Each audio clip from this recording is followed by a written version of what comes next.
Ceux qui font ça depuis 30 ans. Alors, on va partir un peu du numérique, et vous le disiez d'ailleurs tout à l'heure, votre expertise va au-delà.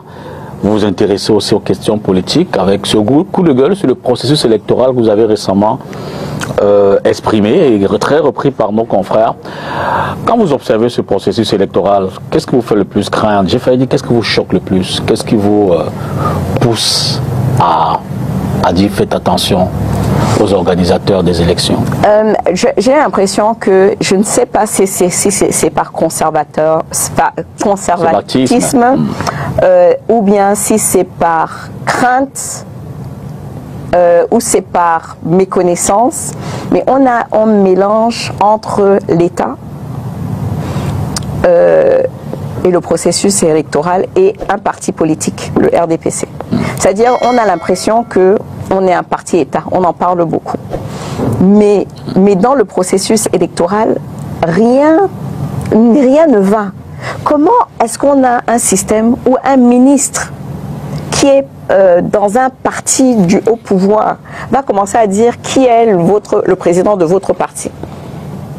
Que va désigner que non, lui c'est pas le président, c'est lui. Comment? C'est une aberration. C'est une aberration. Et il va commencer à dire. Le ministre envoie les acteurs chez l'organisateur et les CAP. Oui, mais les CAP, c'est toujours le RDPC. C'est-à-dire que c'est ça la difficulté. Le ministre a les éléments constitutifs des partis politiques. En fait, c'est ce système-là que vous voulez qu'on corrige. Oui, il faut corriger. Il faut un système et on ne peut pas le faire.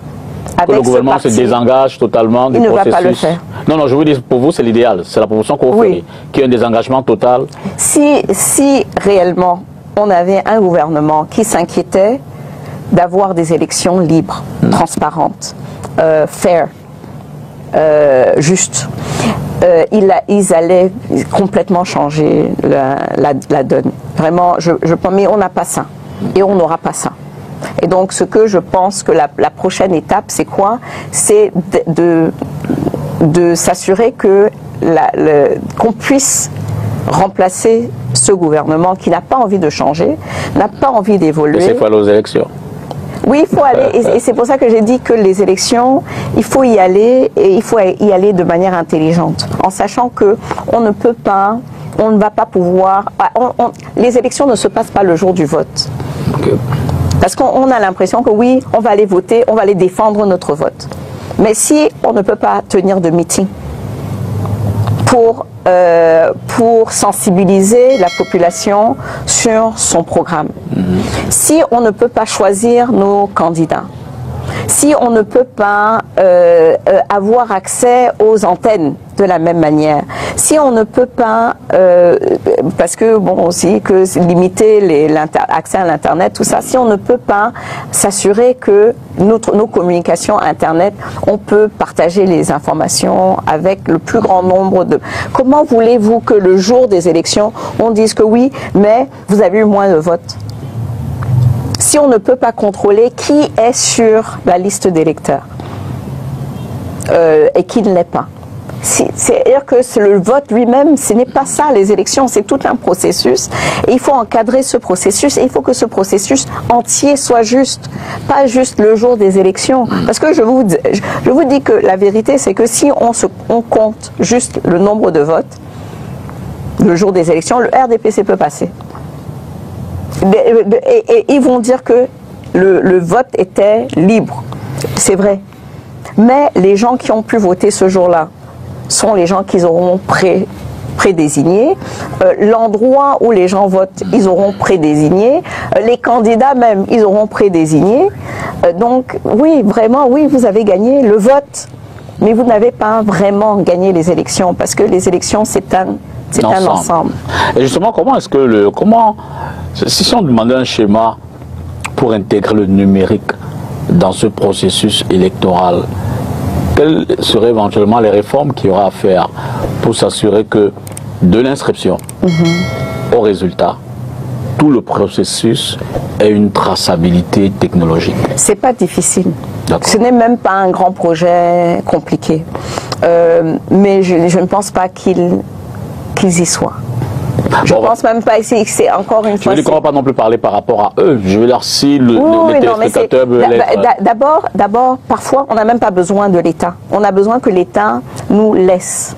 Parce que, par exemple, avec un téléphone portable, des personnes qui sont dans le quartier, dans un bureau de vote, peuvent enregistrer le vote, envoyer le vote par un système USSD, c'est-à-dire le star, machin. Ils n'ont même pas besoin d'Internet pour le faire. Alimenter une base de données qui est nationale et voir maintenant et comparer donc le résultat qui est direct, immédiat, envoyé par des tiers, par des indépendants qui ont observé le vote et comparer ça aux résultats que Elecam va annoncer après. Donc il y a des choses aussi qu'on peut faire qui ne sont pas nécessairement attendre que Elecam décide d'être transparent. Et à votre niveau d'information, le système n'est pas en capacité de le faire, d'organiser les élections dans un processus entièrement numérique. Non. Ils n'ont pas la volonté. Il faut d'abord vouloir le faire. D'accord. Il faut d'abord vouloir le faire et ils n'ont pas cette volonté. Trop de transparence pour eux, c'est pas bon. C'est pas bon parce que en fait c'est ça que la technologie apporte. C'est la transparence.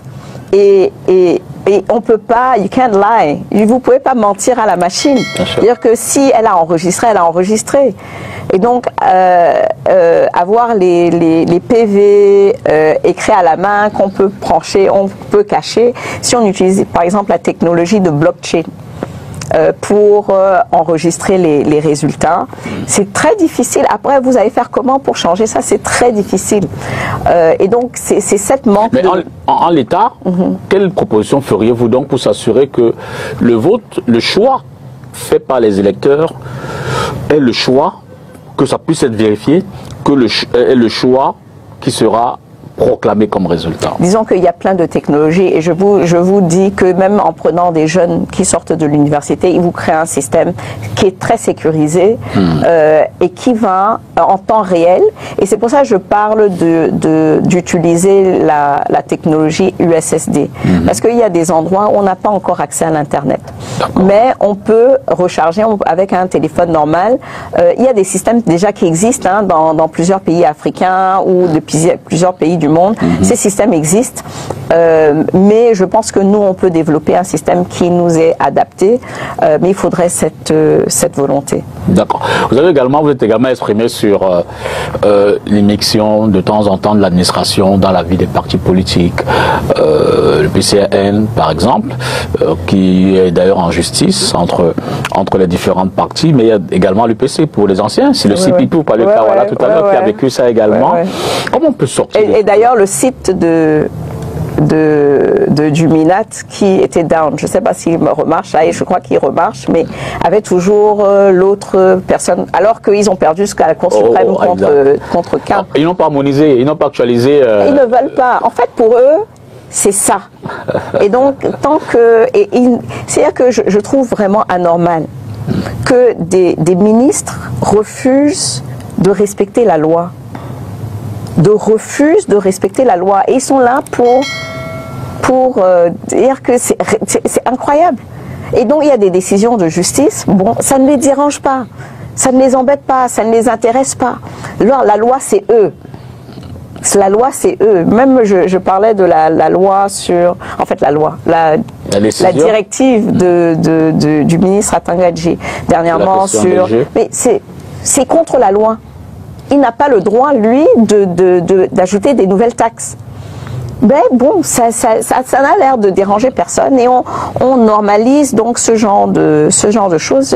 C'est pas bien, c'est pas bien, c'est pas bien. Je pense qu'il faut que nos ministres soient exemplaires. Déjà, vous êtes beaucoup. Voilà, une soixantaine. Oui. Il faut être exemplaire. Et c'est dommage, je pense, surtout dans un domaine aussi sensible que les élections et les partis politiques d'opposition, de s'initier et d'aller à l'encontre de la loi. C'est très dangereux et je pense que c'est une provocation. C'est une provocation à la population et je veux dire que si on veut l'apaisement, il faut éviter ce genre de provocation. C'est-à-dire que on s'en fout de vous. La qualité de vie est un objectif universel, pourtant souvent mal compris. Elle ne se réduit ni à la richesse matérielle ni à l'absence de difficultés, mais repose sur une alchimie complexe de liberté, de justice, de participation citoyenne et d'autonomie individuelle. À travers l'analyse des propos de Rebecca Enonchong sur la gouvernance du Cameroun et les enjeux électoraux, nous pouvons tirer des enseignements essentiels sur la manière dont chaque individu peut améliorer son quotidien en appliquant des principes de transparence, d'engagement, de responsabilité et d'innovation. Le premier conseil fondamental est de cultiver un esprit critique et informé. Comme l'a souligné Enonchong, un système où l'État et un parti politique sont confondus engendre des dérives, car il prive les citoyens de leur capacité à exercer un véritable choix. Dans la vie quotidienne, cela rappelle l'importance d'analyser les sources d'information et de ne pas se laisser manipuler par des récits unilatéraux. Il est essentiel d'exercer son jugement en s'informant auprès de plusieurs sources et en recoupant les faits avant de prendre une décision, qu'elle soit politique, économique ou personnelle. Un deuxième conseil clé est de défendre l'indépendance des institutions et des processus démocratiques. Dans un système où les règles sont constamment violées, la confiance s'effondre, la société devient vulnérable à l'arbitraire. Transposé à la vie individuelle, cela signifie qu'il faut établir des principes solides et s'y tenir, même lorsque les circonstances rendent la triche ou la compromission tentante. L'intégrité personnelle est un gage de respect et de stabilité, tant dans la sphère privée que professionnelle. Le troisième conseil consiste à comprendre que la liberté ne se donne pas, elle se prend et se défend. Enonchong met en lumière l'importance de ne pas attendre des gouvernements qu'ils garantissent la transparence des élections, mais d'utiliser les moyens technologiques existants pour s'assurer d'un minimum de contrôle citoyen. De même, dans la vie personnelle, il ne faut pas attendre que les conditions idéales soient réunies pour agir. L'initiative individuelle et la capacité à créer ses propres opportunités sont des leviers puissants pour améliorer sa qualité de vie. Un autre conseil essentiel est d'apprendre à utiliser les outils modernes pour contourner les blocages structurels. L'exemple de la technologie USSD pour garantir une traçabilité des votes montre que l'innovation peut pallier les défaillances institutionnelles. Sur un plan plus personnel, il est crucial de maîtriser les technologies qui facilitent la vie, que ce soit pour améliorer son efficacité au travail, accéder à de meilleures formations ou optimiser la gestion de ses finances. De même, il est indispensable de reconnaître l'importance de la solidarité et du collectif. Enonchong rappelle que le processus électoral ne se limite pas au jour du vote, mais qui repose sur un engagement constant de la société civile. Dans la vie quotidienne, cela signifie que l'amélioration de la qualité de vie passe souvent par des réseaux d'entraide et de partage. Que ce soit en rejoignant une communauté professionnelle, en participant à des actions sociales, ou en s'engageant dans des initiatives locales, chacun peut contribuer à un environnement plus équitable et dynamique. L'un des aspects les plus critiques relevés dans ces propos est la normalisation des abus de pouvoir. Elle évoque l'exemple des ministres qui ne respectent pas la loi et imposent des directives arbitraires. Cela souligne un principe fondamental, ne jamais accepter l'injustice comme une fatalité. Dans la vie personnelle, cela implique de ne pas se résigner face aux comportements toxiques, que ce soit au travail, en famille ou dans la société. Oser dénoncer les abus et revendiquer ses droits est un acte essentiel pour préserver sa dignité et son bien-être. De même, elle pointe du doigt l'importance de l'exemplarité des dirigeants. Ce principe peut être appliqué au niveau individuel. Être un modèle d'intégrité et de rigueur inspire le respect et ouvre des portes. Dans un monde où la médiocrité est souvent tolérée, voire encouragée, ceux qui se distinguent par leur sérieux et leur sens des responsabilités finissent par s'imposer. La suite du script développerait encore plus ces conseils en les illustrant avec des exemples concrets et en approfondissant leur application dans la vie quotidienne. Le texte maintiendrait une cohérence et une densité d'analyse en s'appuyant sur les observations critiques de Rebecca Enonchong pour formuler des principes universels applicables à chacun. La qualité de vie ne se décrète pas, elle se construit. Elle résulte d'un ensemble de choix, d'attitudes et de principes appliqués au quotidien. L'analyse des propos de Rebecca Enonchong sur la gouvernance du Cameroun nous permet de tirer des enseignements applicables à la vie de chaque individu. Il ne s'agit pas seulement d'un diagnostic politique, mais d'une réflexion plus large sur la responsabilité individuelle et collective, sur l'engagement, la résilience et la capacité à s'émanciper des systèmes défaillants. Un élément central de cette réflexion est la nécessité de s'armer de lucidité face aux réalités du monde. L'un des plus grands dangers pour la qualité de vie est l'illusion. Trop souvent, les individus s'enferment dans des schémas préétablis, dictés par l'environnement social, les discours officiels ou les habitudes culturelles. Enonchong dénonce le fait que les élections ne se gagnent pas uniquement dans les urnes, mais bien en amont, à travers des processus de manipulation, de verrouillage et de contrôle. Cet enseignement est universel. Dans la vie personnelle comme dans la politique, la réalité est souvent plus complexe qu'elle n'y paraît. Il est donc fondamental de développer une vision stratégique, de comprendre les véritables dynamiques qui façonnent les événements et d'éviter la naïveté. Une personne qui comprend les règles du jeu, même biaisée, sera toujours mieux préparée pour en tirer parti. Un autre aspect fondamental est la nécessité de développer une autonomie intellectuelle et financière. L'une des raisons pour lesquelles certains systèmes perdurent malgré leur inefficacité est la dépendance qu'ils créent. Les citoyens deviennent prisonniers d'un État qui ne leur offre aucune alternative, tout comme un salarié peut devenir otage d'un emploi précaire par manque de perspective. La clé pour améliorer sa qualité de vie est donc de diversifier ses sources de revenus, d'apprendre continuellement et de ne jamais se retrouver dans une situation où l'on est totalement à la merci d'une seule entité. La maîtrise des compétences numériques, par exemple, est une arme redoutable contre l'exclusion économique et sociale. Le rapport à la vérité est également un point essentiel. Enon Chang souligne que la technologie empêche le mensonge en créant des traces indélébiles. Ce principe peut être appliqué à la vie personnelle. Vivre dans la vérité, c'est éviter les faux-semblants, les compromissions et les arrangements douteux qui finissent toujours par se retourner contre nous. Dire la vérité, même lorsqu'elle est inconfortable, et exiger la transparence dans nos relations, qu'elles soient professionnelles ou personnelles, permet de bâtir un environnement plus sain et plus stable. Un autre conseil précieux est de ne jamais sous-estimer la force du collectif. Les régimes autoritaires et les systèmes oppressifs prospèrent souvent sur la division et l'isolement des individus. En politique, en économie et même dans la vie sociale, la fragmentation affaiblit. L'un des meilleurs moyens d'améliorer sa qualité de vie est donc de s'entourer de personnes partageant des valeurs et des objectifs communs. La solidarité permet de créer des opportunités, de surmonter les difficultés et de se protéger contre les abus. Un individu isolé est vulnérable, tandis qu'un groupe organisé peut renverser des montagnes. L'importance de la responsabilité individuelle est également un point majeur. Enon Chang critique l'attentisme des citoyens qui espèrent un changement sans s'impliquer. Ce constat est transposable à tous les aspects de la vie. Personne ne viendra nous sauver si nous ne faisons pas nous-mêmes l'effort d'agir. Attendre que les circonstances s'améliorent ou que les conditions soient parfaites est une illusion. La seule manière de progresser est de prendre des initiatives, d'oser, d'apprendre et d'expérimenter, même au risque d'échouer. Il est aussi crucial d'accepter que le changement prend du temps. La frustration face à l'inertie d'un système est compréhensible, mais elle ne doit pas conduire à l'impatience ou au découragement. Que ce soit dans une démarche politique, entrepreneuriale ou personnelle, les transformations les plus profondes se construisent sur le long terme. Savoir persévérer, ajuster sa stratégie et ne pas se laisser distraire par des résultats immédiats est une compétence essentielle pour améliorer sa qualité de vie. L'adaptation aux nouvelles réalités est un autre élément clé. Enon Chang insiste sur le rôle de la technologie pour contourner les blocages du système électoral. Cela illustre une leçon plus large. Ceux qui savent s'adapter et innover trouvent toujours des solutions là où d'autres voient des obstacles insurmontables.